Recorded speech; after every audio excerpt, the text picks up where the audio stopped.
Okay, thanks for coming today, everybody. So today I am happy to introduce Cove, Sturtevant, and Stefan Metzger from NEON. NEON is here in Boulder. They actually kind of came up with this idea of an ecological network when I was a grad student, and I remember them going through the planning stages, and they held them at NSTAR. I almost said NCAR, but NSTAR. And then they set up operations pretty close to here. It's near the corner of Arapahoe and Foothills Parkway. And they're going to tell us all about what they do in terms of the tower network. So Stefan Metzger is an atmospheric physicist leading NEON's eddy-covariance algorithm and data product development. He has been working with several measurement platforms, ground-based, airborne, and spaceborne, each of which providing different spatio-temporal coverage and resolution of environmental phenomena. His objective is to close the representativeness gap between such disparate environmental observations and their mechanistic representation in Earth system models. For this purpose, Stefan is pioneering model data fusion concepts that utilize machine learning for extracting functional relationships from multi-dimensional data sets. Cove Sturtevant is a biometeorologist and data scientist leading NEON's QA/QC effort for instrumented systems. His goal at NEON is to implement an efficient data quality monitoring and management system that ensures the continuity of quality information throughout the data generation chain. His research projects focus on understanding the biophysical controls of greenhouse gas exchange between ecosystems and the atmosphere, making use of advanced analysis methods such as neural networks, wavelength analysis, and information theory to disentangle complex data sets. So with that, I'm not sure who will speak first, but thanks for coming. Thanks. Thank you, John. Thanks for having us. I'm Cove, that's Stefan. And as John was saying, I'm the QA/QC guy, and Stefan's the eddy-covariance guy, so that's really what you'll hear about today. We're going to talk a little bit about the NEON Tower Network, sort of where we've come from and where we are in terms of scientific strategy, and how we're going to manage this thing long term. I just want to acknowledge that this work that we're going to present is representative of so many different people, many of whom are up here, but really the whole NEON team, before we even got here, certainly before I got here. So just to give you an overview, I'm going to, for those maybe who aren't as familiar with NEON, I'm going to give a brief primer on what NEON is and where we are today. And then really the focus of this talk is how NEON's centralized approach lends itself to explore some novel systemic solutions. As you can imagine, such a large scale of NEON, this sort of centralized approach is necessary. And Stefan, I'm going to turn it over to Stefan, who's going to talk about the eddy-covariance processing and hardware, really incorporating lessons learned through collaboration with different networks, and then also giving back to the community in terms of software and data. And then he's going to turn it back over to me and talk about how we are a centralized approach for managing science operations, and really with a data quality focus. And so that includes quality monitoring, efficient communication pathways, and some mobile applications that help us manage this network from really a centralized view. And then I'll turn it back over to Stefan for some conclusions and outlook. So on to sort of brief primer on NEON. So NEON was designed to address continental scale ecological change. And so we started with these grand challenges of, what are the causes of change, climate, land use, and invasive species, as well as the responses to those change as far as the biogeochemistry, ecohydrology, et cetera, and interactions and feedbacks. And going from those grand challenges, we developed, I say we, this is before my time, we developed a set of key questions. And I know these are kind of small on here, but so what are the impacts of climate change and land use change and invasive species on continental scale ecology? And also what are the interactive effects of these? And how do transport and the mobility of energy, matter, and organisms affect continental scale ecology? And so from those key questions, those were distilled into a set of standardized data products to be able to address them. And producing those data products, making those available to not only scientists, but also educators, students, the general public, and decision makers. So this is really for everyone. The data are open source. Not only the data are open source, but many of the tools that we use will be open source as well. And so NEON is really a multi-scale observing system. So taking measurements of processes all the way at the small end from sort of biophysical traits of leaves and metabolic metabolism leaves, all the way up to global or certainly continental biogeochemical cycles and land surface interactions, and using models and remote sensing to go between those scales, to scale up and down. So if that kind of sounds like a fairy tale, you wouldn't be alone in thinking that. But instead, maybe of a Disney fairy tale, we kind of have this scientific fairy tale of we're measuring 24/7 with people in the field, our meteorological towers, the airplanes flying overhead, taking all those remote sensing measurements. So where are we with that? Well, as it turns out, we're getting pretty close to constructing sort of the reality of this fairy tale, which and I'm going to give you a set of site photos and through those photos point out some of the measurements that we make. I'm not going to give a list of all the almost 200 data products that we make, but I do have some slides sort of cached at the end if you're interested in a particular set of data products. So this is our Harvard Forest site. You see the flux instrumentation at the tower top. We're also measuring soil CO2 concentrations for soil CO2 flux below ground. This is our Barrow Tower, and I like this picture because it shows you the profile measurements that we make: air temperature, radiation, wind speed, and direction on those. This is our under tower. We have several radiation measurements, so we're measuring that. So sort of middle top one is our sun photometer, which is giving us optical depth. And then on the very right, we have, actually I think I can, let's see here. The pointer here. This is our wet deposition measurements. So we're collecting samples of rain, testing those for isotopes and chemistry. Through fall collectors, so below canopy measurements of precipitation. Here's our Sterling, Colorado site. Across the Rocky Mountain dust corridor, we're also capturing dry deposition. So not only dust in particular size, but also mass. And we're collecting these on filters that will be archived so that everyone, anybody in the ecological community can come and take a sample and test what's in that dust, what's being deposited for the ecosystem. Here's our Ordway Swisher site. I included this photo because it includes our primary precipitation measurement, which is a double fence intercomparison standard. Here's our Mountain Lake Biological Station, also with that sun photometer, and we're also capturing phenology through camera measurements, both overstory and understory, so tracking the state of the ecosystem across the seasons. And we have radiation measurements below canopy as well. And those are just terrestrial sites. We have aquatic sites, which are measuring in lakes as well as streams. I'll show you some photos there too. A Met station on the lake as well as on the shore, and there's a whole suite of instrumentation that's below in the water surface. So water temperature, water chemistry, pH, salinity, a lot of sort of corollary to the terrestrial observations, but in the aquatic sense. So stream depth, we have cameras pointed at sticks. I'll also measure sort of snow depth as well. Water table depth, stream chemistry. Also at our aquatic sites, we do the wet deposition and the precipitation, the primary precipitation measurements. And also a whole suite of contextual observations. And I say contextual because this is really from the surface atmosphere perspective. So these are whole fields in themselves of animal, small mammal populations, abundance and diversity. We're collecting ticks, disease vectors, and mosquitoes. Plant sampling, plant abundance and diversity, as well as biomass sampling. Taking root cores for soil organic matter and soil chemistry and properties.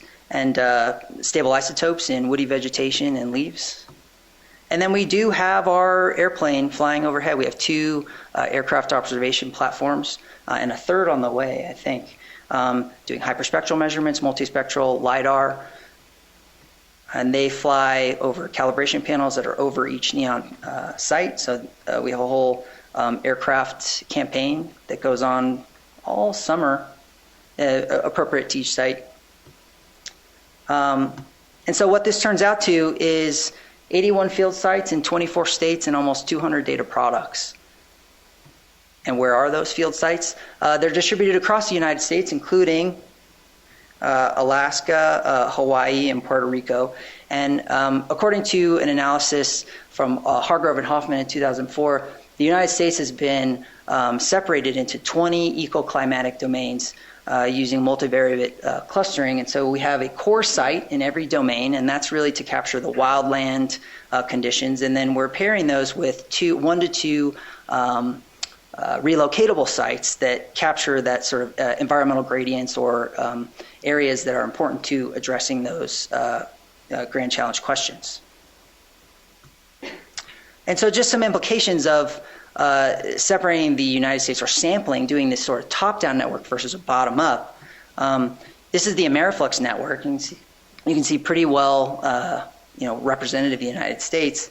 And then we have the NEON network, which you can see there are some areas where we are pretty well co-located with AmeriFlux sites, and there are some areas in which we're sampling ecoclimatic domain that AmeriFlux cannot capture. But something to note, it's very important, the top-down NEON network is a set of very standardized measurements at every site, and it allows you to really get at comparisons across ecoclimatic domains across sites, whereas AmeriFlux from the bottom up can be more flexible and address site-specific questions. And so having both co-located and non-co-located sites allows us some synergies to do cross-comparisons, intercomparisons.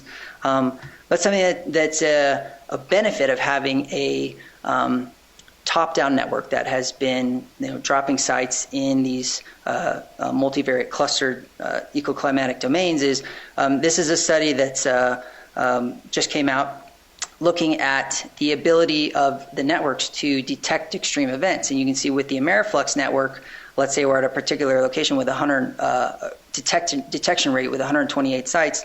Well, with only 1/3 of the sites of the AmeriFlux network, NEON is able to capture 2/3 or get up to 2/3 the detection rate. So that's one benefit of having a sort of top-down network.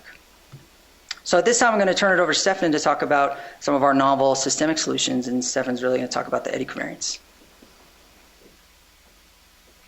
Thanks for a nice introduction. Are there any questions with regard to the setting of NEON and the background before we continue into eddy-covariance as an example? I don't know if people here are familiar with what AmeriFlux means. Oh, gosh. Yeah, AmeriFlux is really a bottom-up tower network, so very focused on eddy covariance measurements of surface-atmosphere exchange, so biometeorology. And AmeriFlux is part of the larger global FluxNet network, but AmeriFlux, as you can see from the name, is North America focused or United States focused. And so each individual site PI, so there's each site has an individual site PI, and they address questions, or started out addressing questions related to that site, and then freely submitted data for other people to use to do syntheses and share, turn into this data sharing network. Anything else I want to say about it? So what's the operational status of all the sites and of NEON? mobile sites as well? The mobile sites are just being tested as far as we go through a commissioning process. So they're going through that, not the relocatable, so the core and the so we have core sites, relocatable sites, and we also have a mobile deployment platform. So what we call the MDP is being tested, but a large majority actually don't have the exact figure of the sites or built out. We're maybe waiting on a few more sites, and more so, most of the sites, in fact, I would say 90% are built out, but perhaps the data products coming out of those aren't quite ready yet. But we do hit operations in early 2018. So last numbers that we ran a couple of weeks ago, we do have data coming in from about 40 close to 40 out of 47 fully established sites. And this mobile deployment platform is similar to mobile deployments or assignable assets, requestable resources by the community. So these are really being deployed on a campaign basis. So it doesn't really count against that number 47 that I just mentioned.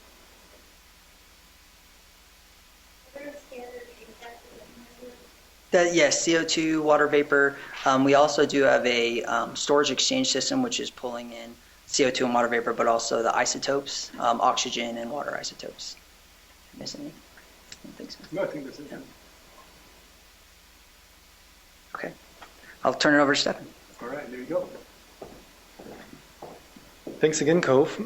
So we're going to look at how NEON does eddy-covariance more as an example, how NEON is going about doing this kind of scientific observatory, which then, in turn, similar methods that we're going to see that we apply, are applying to many of our other different either subsystems, if we think of in terms of hardware, or also our software development, for example.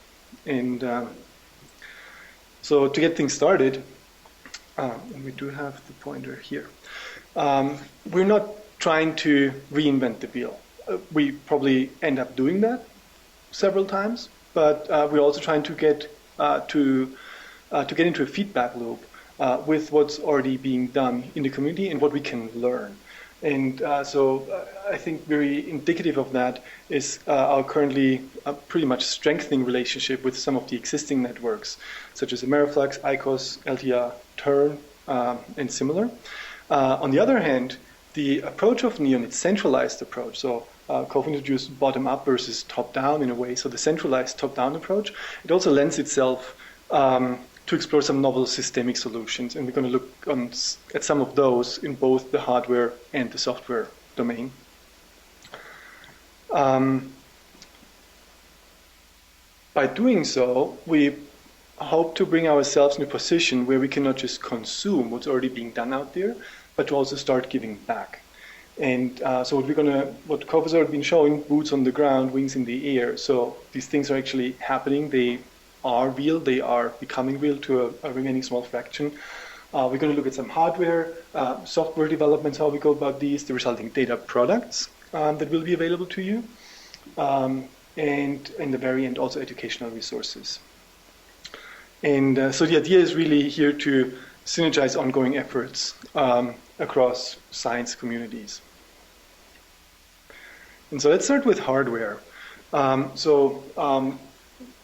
NEON by itself was built or is being envisioned as a result of value engineering, which is what I'm trying to show here.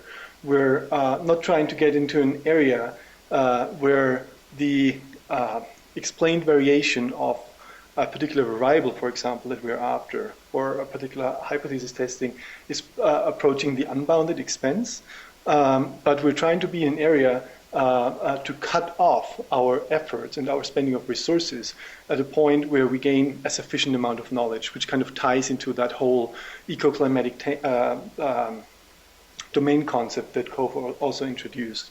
And so one example here that is not the top-down domain design, but that is related to hardware, is how we went about this in terms of our infrared gas analyzer frequency response requirements finding, which is a trade-off between what we need the hardware to do, the software to do, so that the final data product, which is a combination of those things, allows us to stay within certain tolerances or bounds, so it's useful to address scientific questions.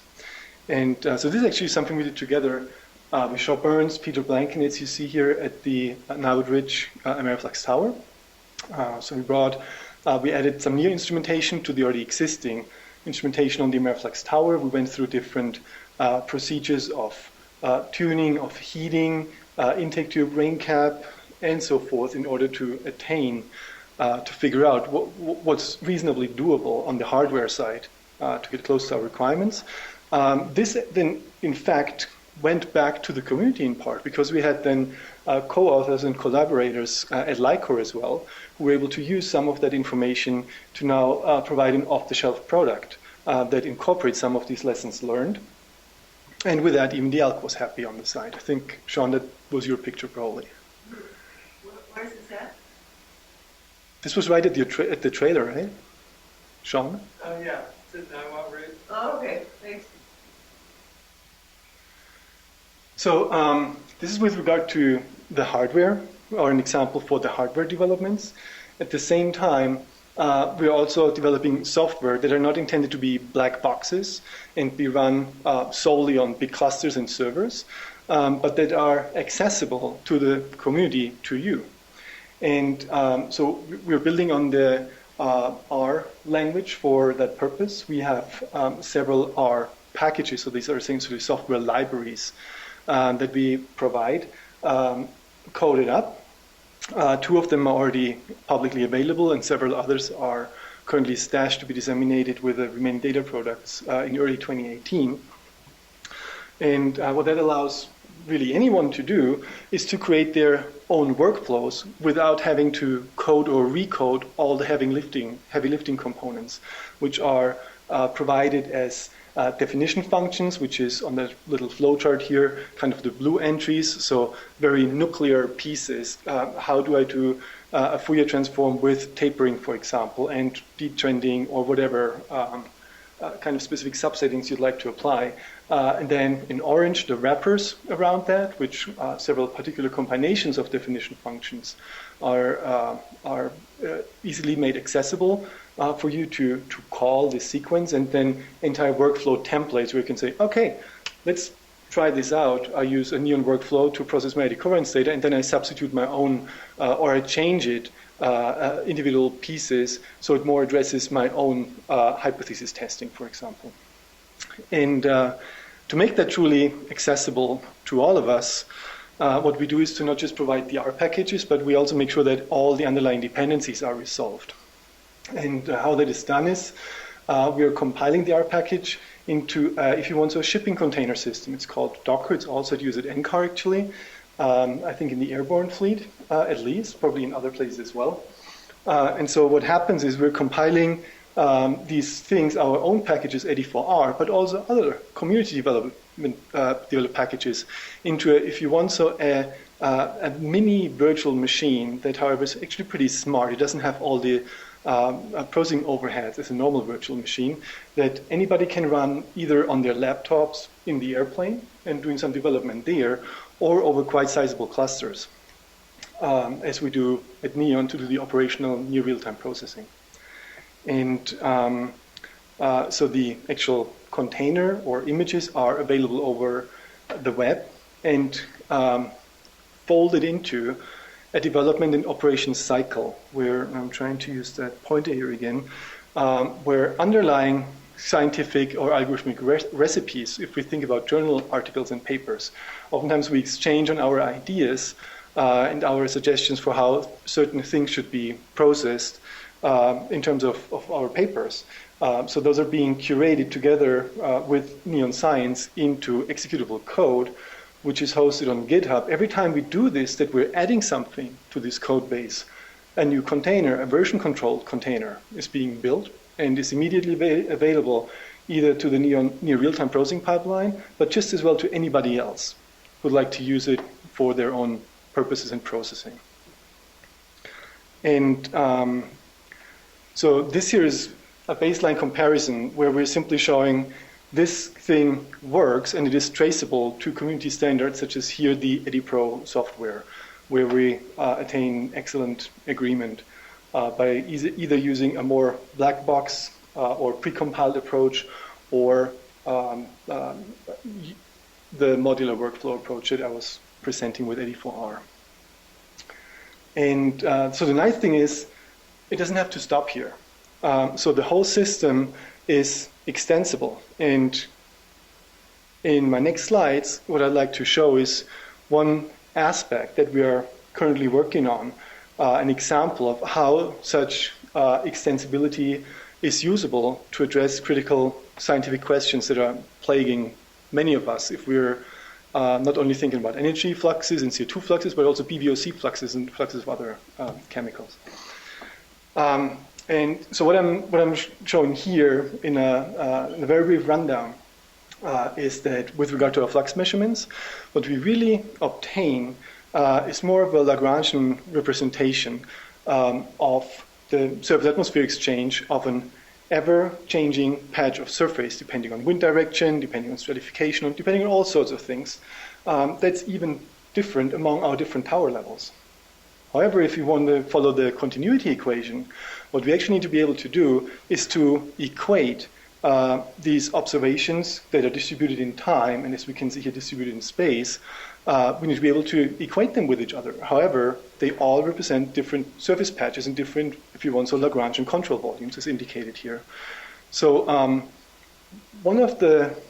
part of the usefulness of that extensibility of eddy-4R that we can tap into here, at NEON we also have co-located and coinciding high-resolution observations, for example, from the airborne observation platform.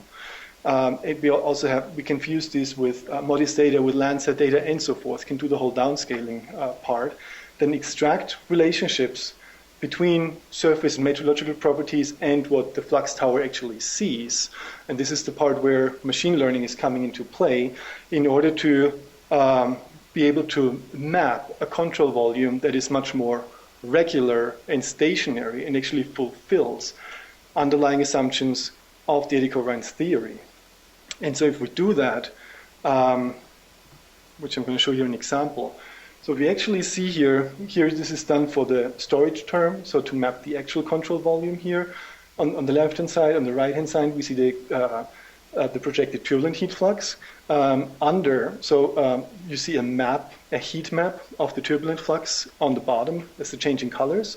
And you see how the tower, in this case a WLEF tower in Wisconsin, more or less randomly, not quite randomly, but more or less randomly sources different patches of this area. So you never, ever pretty much see the same surface combination twice. What this algorithm enables us to do now is to rectify that situation and to consistently look at, for example, a target area of interest that's 5 by 5 kilometer or 10 by 10 kilometer or similar, and integrate over that area as required by the continuity equation. So if we actually do that, what we see is we get a flux map.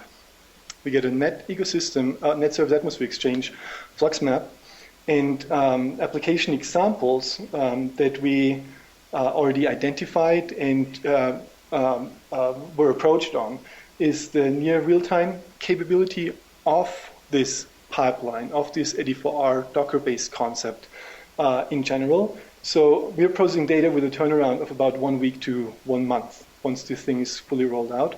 AmeriFlux is currently aiming to get somewhere in the 6-month range for some of their golden sites. And so we're exchanging notes essentially on how we can do these things and learn from each other. And at the same time, for example, NASA is interested in operational data fusion. We have in this new EcoStress satellite, and how do we calibrate that and come up with graded flux data products. And so this is an excellent example for an application where this extensibility is coming in and where that sharing nodes across networks and the teamwork approach is really promising to pay off.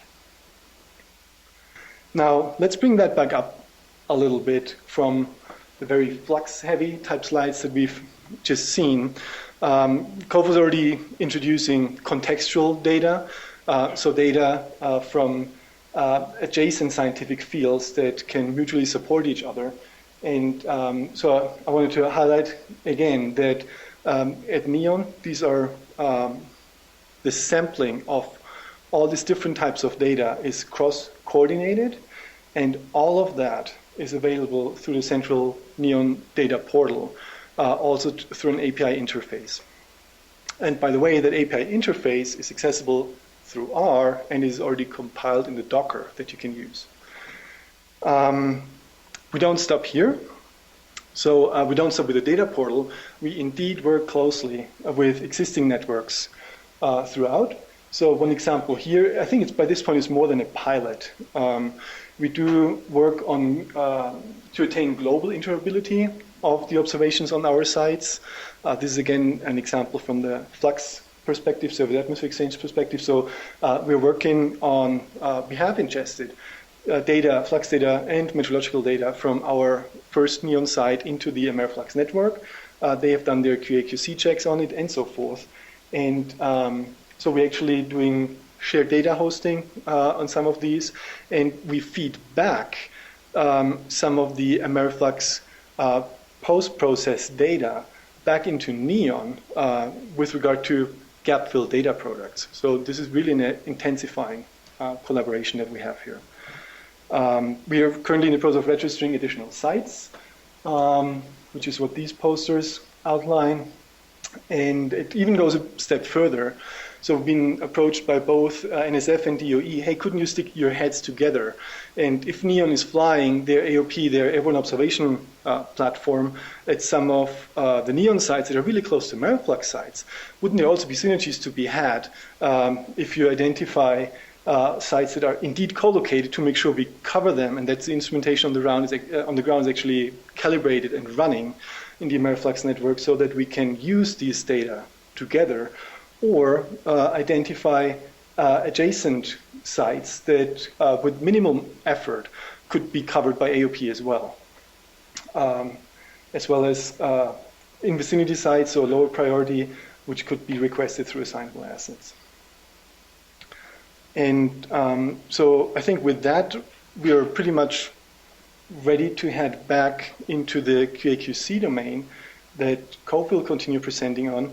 But before we do that, are there any questions on this example of eddy-covariance for how NEON is going about attempting to implement and realizing the NEON network capability of producing these data products in real time or near real time? Are there any questions?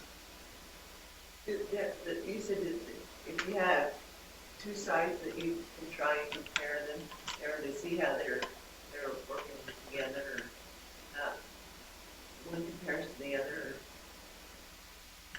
Across networks, Yeah. like for example, AmeriFlux and AmeriFlux and NEON site that are closely located. Yeah. Yes, so we, in fact, we've been sticking our heads together, as requested by NSF and DOE, and came up with a whole white paper, like a wish list of things that we want to do. And that's definitely a very high priority on that wish list. At the same time, we all had to recognize that this is not currently possible as part of NEON construction, which ends within the next 3 months, quarter year to a half year. But it's something that we definitely want to target as we move into NEON full operations. Any other questions? And I guess back to you.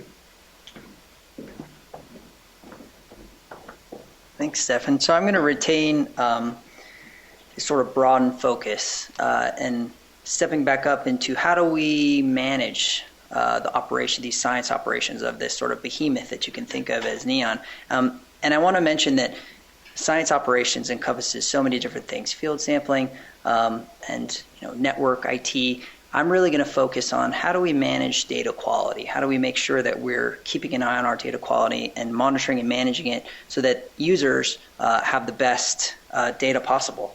And that includes quality monitoring, but also novel or systemic solutions for communication and the use of mobile applications for standardized collection of information in the field.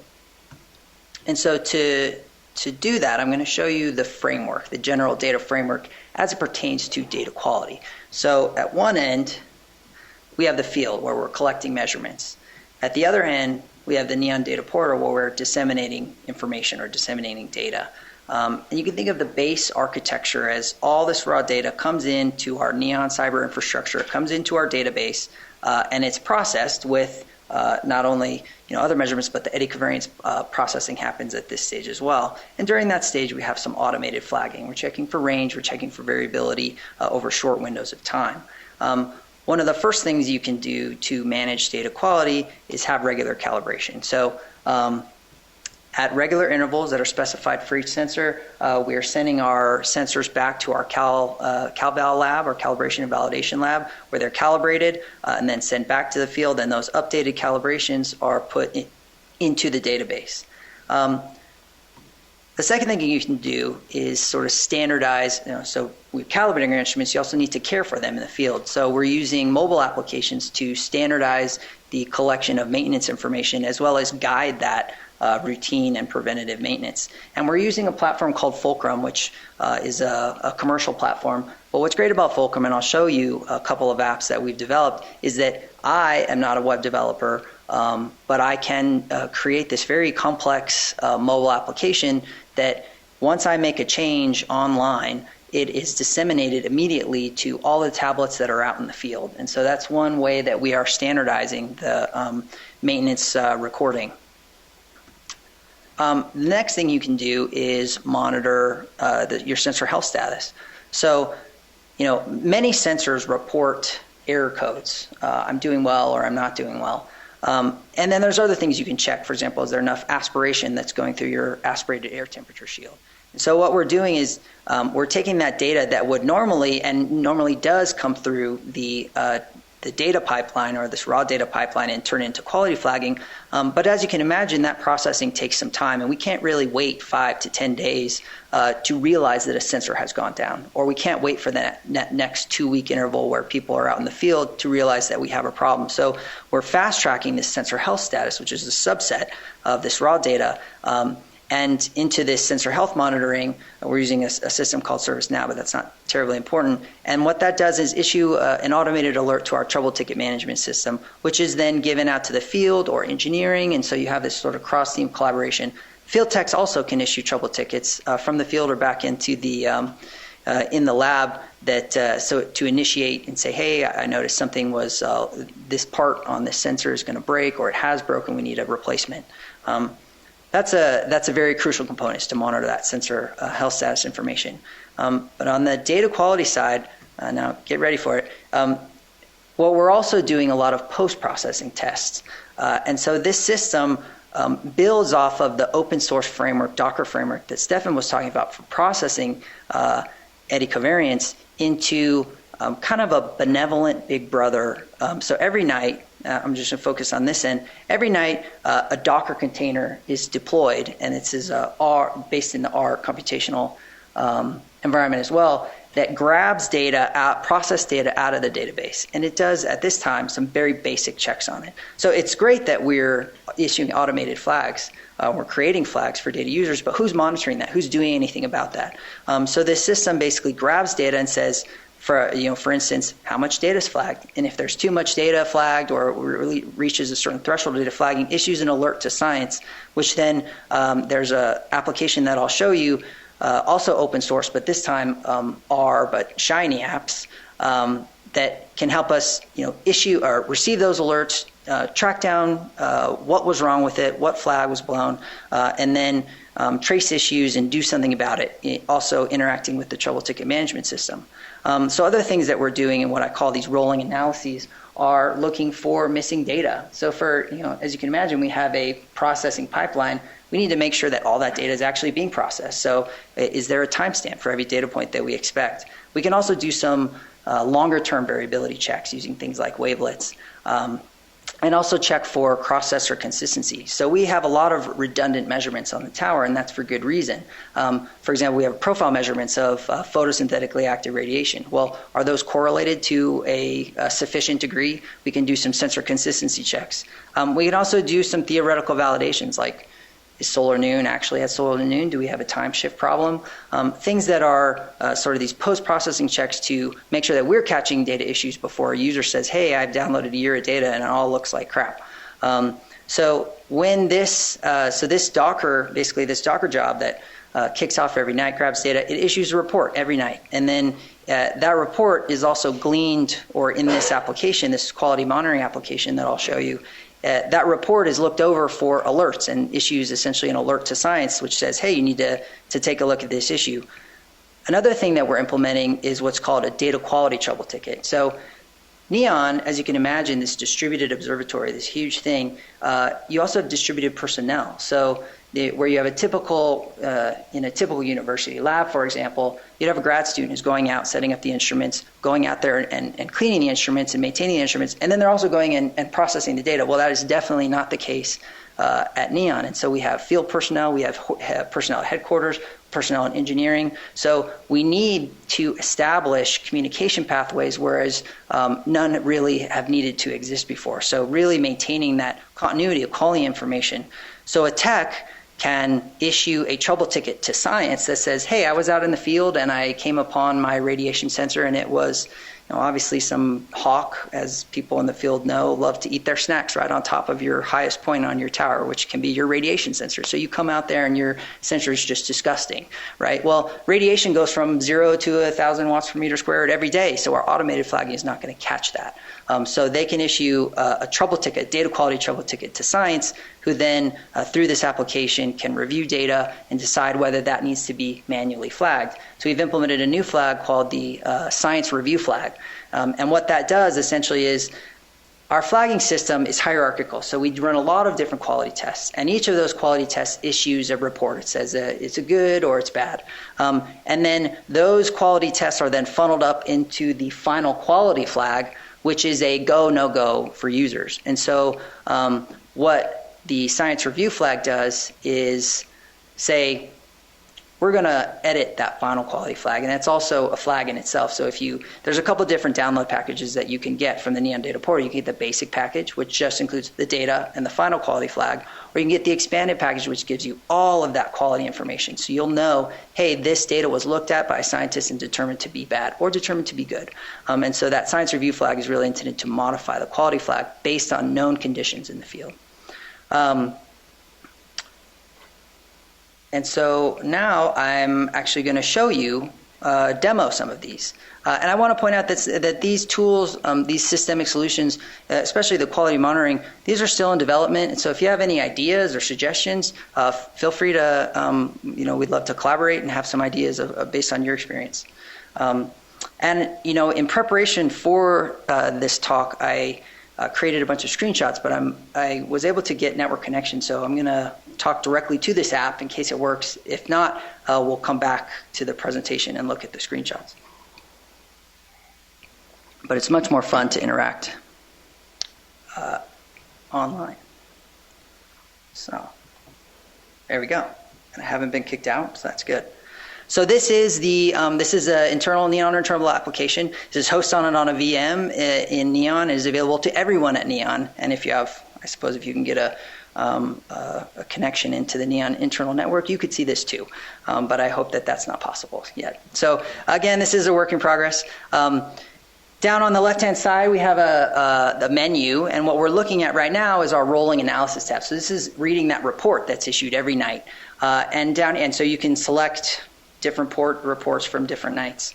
And so we have a set of tabs here. And the first tab is really just a NEON summary. How are we doing overall at NEON? And I do want to say, since this is a work in progress, I'm only running this for 2 data products, but I'm running it for all sites. And so right now we're at 67% data completeness. It's largely because some sites haven't been completely fleshed out with their data products. And this also includes aquatic sites. So it includes all the instrumented sites. So not only the 47 NEON towers, but whatever makes up to 34 to get up to 81. So we're at 67% data completeness, 92%. We're doing pretty well on data validity though. So this is how much data is flagged. So only 8% are flagged of that 67% that's there. And then in the consistency analysis that I am running, so I'm running this for PAR, photosynthetically activation, and our primary precipitation. So the PAR is running some consistency between tower levels, and we're doing pretty well on that. And then you can look at a site summary. So you can say, hey, what sites are doing well, what sites are doing bad. It gives you basically a percentage. Are these doing well? Looks like we might have an issue with data consistency at DALA. And you can also do it on you can get a summary on a data product level. So again, I said this running for 2 data products. You can look what products are doing well, what products are doing poorly. And there's nothing there if the analysis isn't being run. And then we get into the alerts. So as you can imagine, of a network this size, we have quite a few alerts. But basically, you're not going to interpret this so well because it's in NEON speak as far as the data products. But this basically says how much alerts for, and what we're looking at right now is incomplete time series. So these are the sites that aren't built out yet. It says we should have data, but we don't. And then we can look at places where there's some excessive quality flagging, and then also where we have alerts for sensor consistency. When we receive trouble tickets from the field, actually I may return to here to show you a general trouble ticket. This is the screen here. So with our trouble ticket management system, here we go. I was receiving a lot of data quality trouble tickets from our through-fall precipitation sensors. So these are precipitation sensors that are below the canopy. And as you can imagine, there's lots of animals and debris that is likely to fall into these. So we were actually having animals build nests in our through-fall precipitation collectors. So are we going to catch this with automated flagging? No, there's just no rain when it's clogged, right? So it's clogged the sensor. It's just saying, oh, there's no precipitation. And so this is an instance where we flag this data. We know we have bad conditions in the field. We raise that science review flag. Let's see if I can get back here to my online tool. So this is where you can do that. You can basically search for all the open trouble tickets. And we have a tipping bucket problem that this one's come up at. So if you need to, that picture was pretty self-explanatory, but if you need to go look at data, then these next two tabs you can look at process data and raw data. And I won't try to grab any data right now. We don't want to tax the system, but basically it would allow you to look at not only the data streams, but what data is flagged and why. And then, again, level 0 data. And then you have the opportunity to flag data if you need it. So I'll go to our production database and see these are the I'm a little truncated on my screen here, but these are the records for flagging that data. So recording, not only flag the data, but why did you flag the data? So that's available. You could add new. It's a nice interface here. And then something that hasn't been built out yet is the managing of our quality control thresholds. So evaluating, hey, are our quality control thresholds at the correct spot? And we're actually pulling in some of NOAA's framework for evaluating thresholds. So the next thing that I wanted to show you a demo is just these mobile applications. This is our NEON TIS. TIS is terrestrial instrumentation system. This is that Fulcrum mobile application, and this is the online or the web view, but it looks very, very similar if you're on your tablet. So you can see where we're collecting this information so far. I don't really know what happened in Russia, but it's obviously a GPS faux pas. So you choose the site. You can choose who's doing the data based on where the site, and those could be filtered based on sites, or who's doing the maintenance, what time you arrive. And then what's nice about Fulcrum is you can make different fields show up based on what you select in other fields. So let's say we're doing a biweekly maintenance bout. We can go, and that creates different fields that open up. And so what's great is you have this nested nested menu list where we go to the instrument hut and we want to do some checks on the gas delivery pressure. So all these nested menus, whereas you'd have the protocol for this maintenance is pages and pages and pages. So what these mobile apps allow us to do is not only to collect standardized information and do standardized maintenance, but to have an easy to use interface which includes more information and can give tooltips. For example, look. Here's a tooltip here. It says for delivery pressures. Well, if you see an abnormal value, that may indicate a leak or a kink in the line, so it gives some extra information to troubleshoot. And what's also great is if there's for example, I said if you select things, certain fields pop up. Well, if there's a problem, well, now we have standardized names for different gas cylinders. So this makes things machine readable and easy to use. So that I just wanted to give you a demo on that. You can also record photos. Another demo for the Fulcrum maintenance application is our site management and event reporting. So as you can imagine, when you have a PI-based site or a PI-based research going on, you're out there, you're collecting the data, and you're publishing the data. Well, now we're moving into an age where we have data collectors, and then anybody can use that data and publish that data. And so this contextual information of what's happening at the site is so important to collect and be available to users. So this is a way that we can collect standardized information for folks. So you would select, what event type was it? Was it human disturbance? And these are all relatable to the AmeriFlux network as well. So we're trying to synergize with different networks in the way that we report information. So that's the end of the demo. Does anybody have any questions about sort of data flows and how we're managing data quality and sort of science operations in that respect? Go back to that. Yeah. So is there any difference in how you're sort of having to create these types of forms for the static sites versus the ones that you underground? The mobile. Those have a different sort of set of issues around quality control and consistency, et cetera. They do somewhat have a different set, perhaps in the way things are set up or where they are. But again, the instrumentation that we're using is all very standardized. So one benefit of having a standardized network is that you can do maintenance in general the same way. The mobile deployment platform hasn't really gone out into the real world yet, so we may identify some issues that need attention there. But hopefully, much of it will be very similar. Yeah, John. This might be expensive, but do you have any locations that have redundant measurements so it's easier to find flags or problems that disagree by a certain amount? Absolutely, and that's what our consistency tests are for. So as far as radiation, if you look at incoming shortwave radiation, we have our primary pyranometer, which is at our core sites. We also have a 4-band net radiometer. So there's actually quite a bit of redundancy at NEON. And so those are those types of sort of big brother rolling analyses checks that we should be doing to say, hey, is the incoming shortwave from the primary pyranometer the same as the incoming shortwave band on the 4-band radiometer? Is that what you were asking? Well, those are two different instruments that give you similar information. I was thinking more of the exact same measurement, side by side. Oh. But Mm-hmm. You asked a question. That's one thing. In the collaboration with AmeriFlux, one thing that we plan to do is so AmeriFlux has their roving sort of intercomparison standard. So that's one thing that we are moving towards in that collaboration is to take a whole different set of instrumentation. I suppose your question was for the exact same instrument.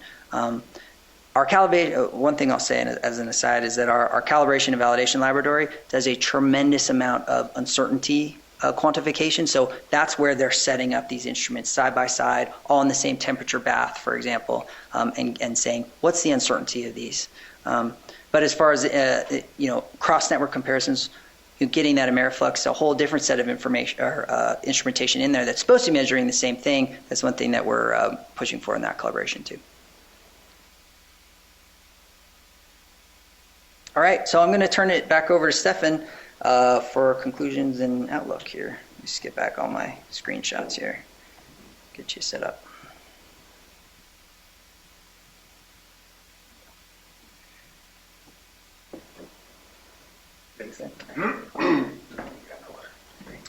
If you want, you can even stay here. No, okay, sure. Yeah.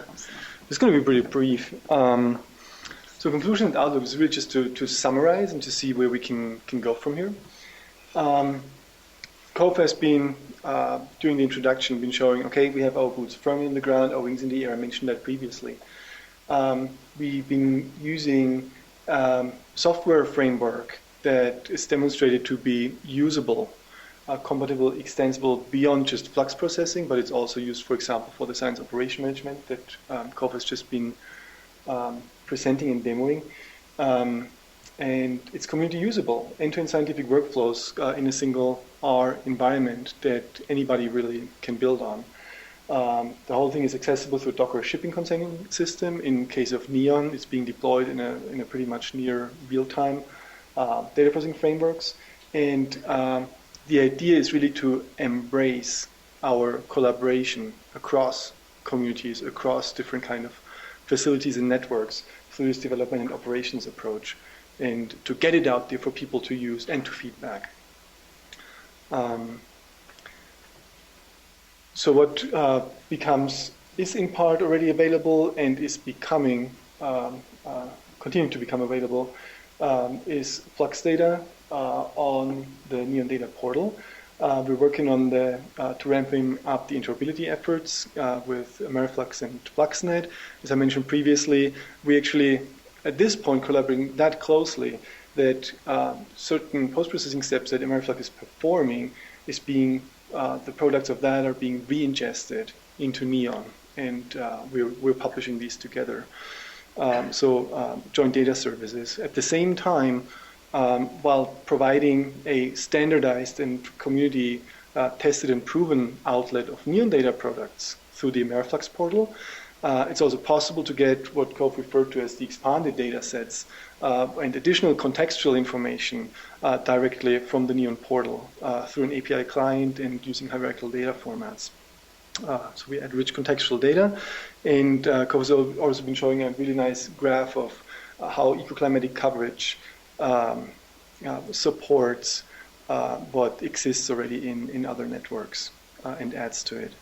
With regard to science operation management, continuity of quality information from field to data portal, so a system of systems that uses various tools that allows in situ observed information, not just the data, but collector observed information to be fused with the data in terms of quality.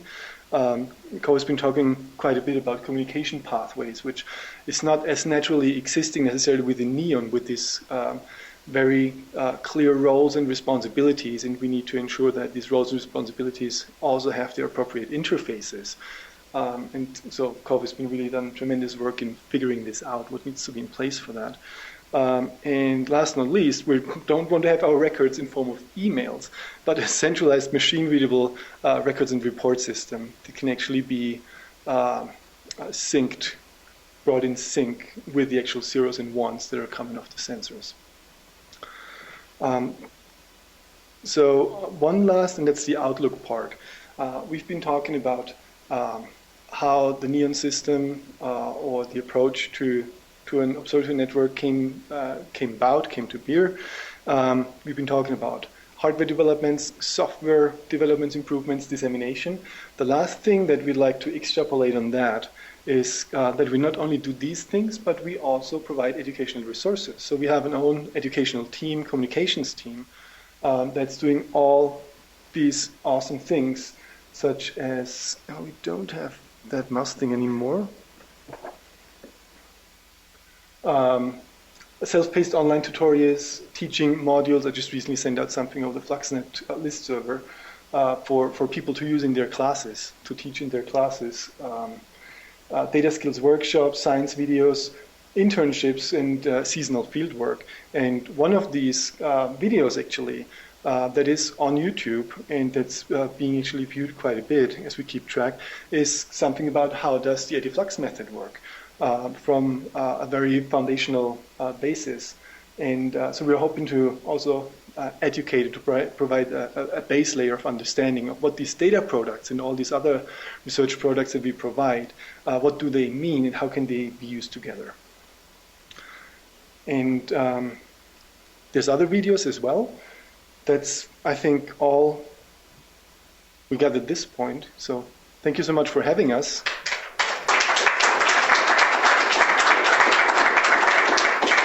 Thanks, and if you have any questions, we can still stick around a bit. So we typically, hello? We typically use the microphone for questions just so that if it's being recorded or people looking at the presentation from offsite, they can hear the question. So I'll just make a comment that it's very impressive and it's very business-like, like keeping track of everything, and so especially one of the last points you made about records and instead of emails, actually keeping in a centralized location. I think it's a really impressive way to kind of approach thinking about these ecological networks. So anyway, any questions?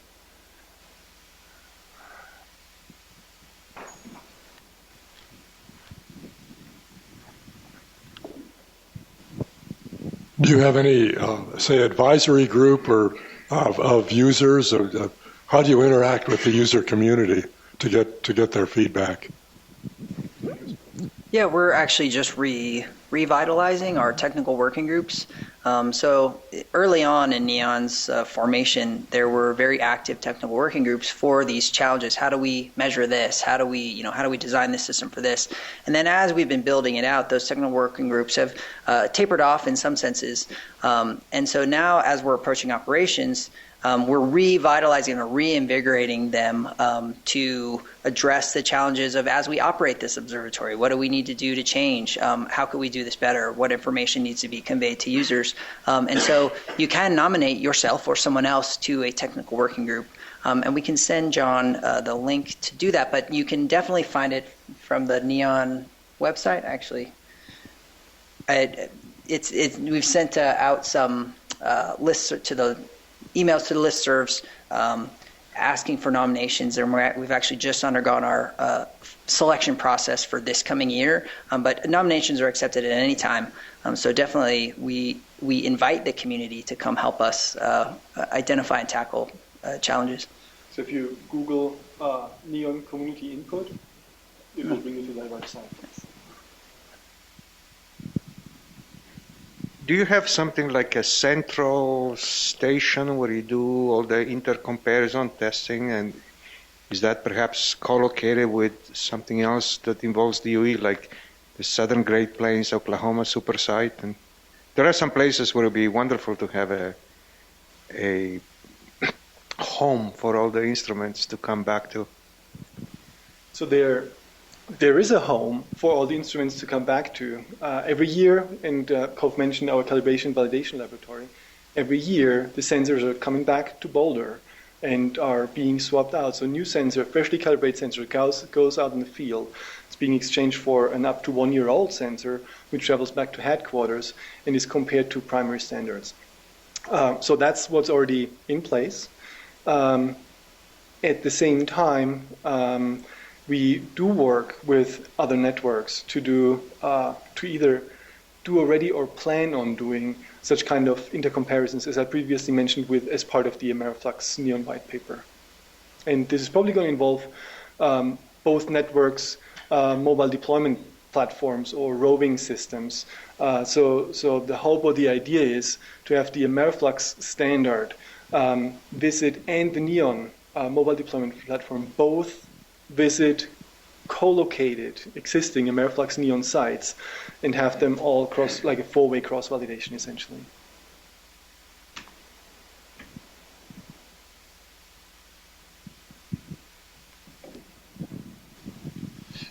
So I agree with the initial comment about the sort of size of this, and it's really industrial ecology, which probably has never been done before, which is really, really interesting. So my question was about the last point about education, and coupled with your demos. Is there an educational component about sort of how to do a robust and well-documented field project? So, could all the forms and all the investment you guys have done in robustly documenting a field project be sort of, exported to the university community as another output of NEON? Science traceability matrix. Yeah. So we do, maybe I'll let you talk about the science traceability metrics, but as far as introducing these tools to the community, we do present a lot at conferences, and as part of, so our code is housed on GitHub, and so as part of that GitHub, Stefan's done a great job with the algorithm repository for the instrumented systems. There's a wiki on how to do that. So we haven't produced, per se, a how to, from start to finish, how to do a great research project. And I actually don't know that we'd be in the best position to do that, because if you had, let's say, for example, a grad student saying, how do I conduct my research project? They may not have the same tools. They could use some of our tools, and that's what we want them to do. But as far as their own calibration and validation laboratory, they're not going to have that. So we can provide examples on how do you do it at scale. Perhaps on a smaller scale, that's best left to, a university lab. But through our education department, the tools that we can export, we are definitely moving in that direction and trying to provide those tools to everyone. So if you want to talk about the science traceability matrix. So in case there are other networks expressing interest, or other networks to be expressing interest, so for example, from the Chinese community, we are being approached, hey, we are wanting to build something similar to NEON, which however also has life-size incubators and whatnot. Can you provide us some recipes for how we get from our own set of grand challenge questions to boil that down into the value engineering framework and then come up with the requirements? And so that's where, this is kind of a different scale application than a university lab. But for this purpose, what's currently being rejuvenated is that as part of delivering the NEON Observatory, we also intend to provide a science traceability matrix, how we got, as an example, how we got from our grand challenge questions that were currently provided to a concrete set of infrastructural pieces that allow us to address them. And so as far as the roadmap goes, I think that maybe as close as it gets for applications in a similar scale of magnitude. Our education department is also great about holding data workshops. So not only using NEON data, but how do you use R and how do you how do you use GitHub? And I mean, some of the learning curves on these tools can be steep. And so trying to instill the use of these great tools, these systemic tools that you can use not only for your own individual small research project, but at scale as well. I have one more question, and that is when you provide, let's say I'm a grad student and I'm interested in CO2 fluxes over a certain ecosystem, and I want to know how much carbon sequestration there is versus respiration, and I use the data and the R code to process data. Are you concerned about misuse of data? And the reason I say this is because eddy-covariance measurement of fluxes is quite difficult, in my opinion. So it just seems like that might be something you might be a little concerned about people not intentionally, but misusing data, by coming up with outrageous conclusions just because they don't know better. Well, I don't know that you can ever prevent somebody from misusing your freely available tool, so I'm sure it will happen. So that's definitely a valid concern. I will say that because the data are free and open to the public, you can then easily have someone say, I can't replicate what the analysis that you've come up with. So that's really the power of having open source data, open source processing, open source tools. Is that you can have, it's almost self-correcting in a sense, which the scientific community really is self-correcting, but even more so when you have accessible tools and data for freely available. So I'm sure it will happen. But I think that the approach that we're trying to take is actually quite similar to how one can use MODIS data these days. When you download MODIS data, well, each pixel is kind of potentially populated, but it doesn't necessarily mean that it fulfills the quality standard or uncertainty tolerances for your specific application. So there's always user discretion advised. And there might indeed be bugs even in the software and data products that we provide. And I think that's where the whole self-correcting, fast track to self-correction is coming to play. Okay, well, let's thank our speakers again. Thank you. Thanks for having us.